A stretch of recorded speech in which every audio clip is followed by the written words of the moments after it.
Le sentiment autour du Bitcoin n'est pas très bon en ce moment, et l'ensemble du marché crypto semble plutôt lourd. Rappelez-vous, le sentiment est minimal quand les marchés vont se retourner. Alors la question est, sommes-nous à l'un de ces moments en ce moment ? Si l'on regarde le tableau d'ensemble, la crypto vient de subir une énorme remise à zéro, et il y a actuellement de nombreux indicateurs qui suggèrent où nous irons ensuite. Je vais passer en revue de nombreux points de données et graphiques montrant l'importance de la remise à zéro que nous venons de vivre. Et ce que, selon les chiffres et les données, il est le plus probable qu'il se passe ensuite. Donc tout d'abord, la remise à zéro. Le 10 octobre, une journée sombre pour la crypto, le plus grand événement de liquidation de toute l'histoire du secteur, effaçant entre 12 et 20 milliards de dollars en liquidation. Certains disent non même plus. Certaines altcoins sont littéralement tombées à zéro. La capitalisation totale des altcoins a chuté de 900 milliards de dollars en un jour, causant beaucoup de douleur. Pour aggraver l'inconfort, un autre point qui rend les détenteurs de crypto fous, c'est la sous-performance de la crypto face aux autres actifs. Même l'or, pourtant ennuyeux, a fortement augmenté. Les actions, surtout technologiques et liées à l'intelligence artificielle, ont explosé. Le Bitcoin évolue latéralement depuis des mois pendant que les anciens encaissent leurs gains. Tout cela est très frustrant. Mais le Bitcoin a toujours récompensé le plus les détenteurs les plus patients. L'autre conséquence de la sous-performance récente du Bitcoin est qu'il paraît désormais plus sous-évalué face à l'or et au S&P 500. Et en fait, si vous regardez ce modèle pour Bitcoin par rapport à l'or, c'est une image très intéressante. Avec le Bitcoin au bas d'un canal inférieur qu'il n'a jamais franchi auparavant, cela indique une probabilité accrue de hausse relative à partir d'ici. De plus, s'il y a un aspect positif du 10 octobre, c'est que l'effet de levier a été totalement éliminé, offrant une configuration bien plus saine pour l'avenir. Et ce mois-ci, l'intérêt ouvert a diminué, exactement comme on pouvait s'y attendre après une purge de levier comme celle-ci.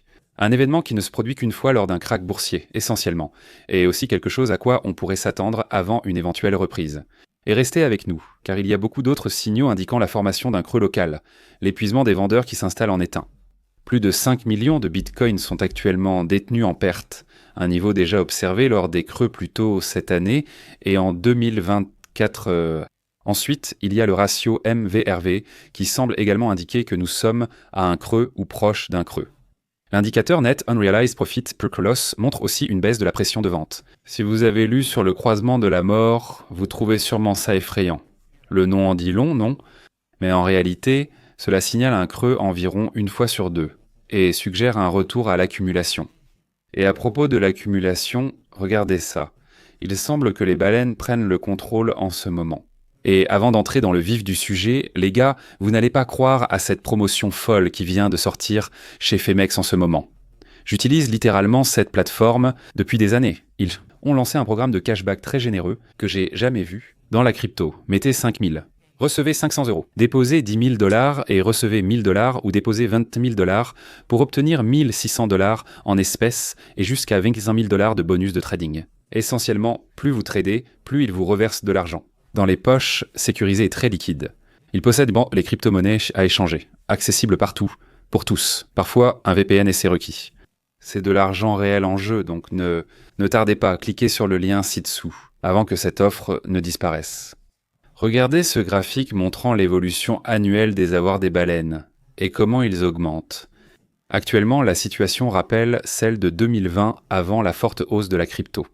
Il est également évident que, concernant les réserves d'Ethereum sur les plateformes d'échange, celles-ci diminuent. Pourtant, le prix reste relativement stable. Bitmain de Tom Lee achète beaucoup de ETH, les ordres des baleines affluent toujours. En plus de ces offres de sociétés de trésorerie, pas seulement Bitmain.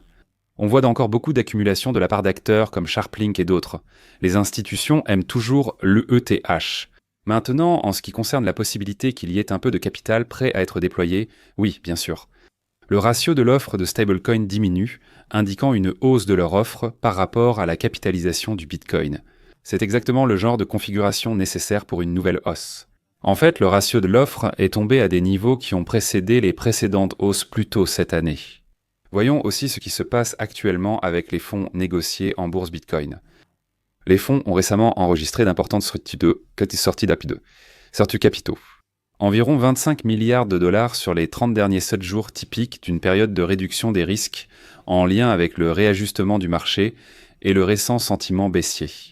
Il semble que le pire soit passé, car cette semaine a vu de nouveaux flux entrants. Même si 25 milliards de dollars sont sortis, cela ne représente qu'environ 15% des fonds négociés en bourse retirés. D'accord, cela a progressé régulièrement, 2 pas en avant, 1 en arrière depuis l'arrivée des fonds négociés en bourse. La tendance semble changer. Mardi, nous avons eu 524 millions de dollars d'entrée. Malgré quelques sorties mercredi, la semaine reste positive. Les fonds négociés en bourse Ethereum au comptant n'attirent pas encore de flux et ne suivent pas la tendance des fonds négociés en bourse Bitcoin. Mais à l'inverse, les fonds négociés en bourse Solana au comptant n'ont pas bronché. Depuis leur lancement, ils reçoivent des flux entrants constants, mais pas massifs.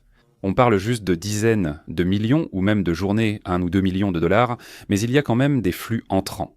Outre les données on-chain et les fonds négociés en bourse, de nombreuses bonnes nouvelles arrivent sur la politique et la finance traditionnelle.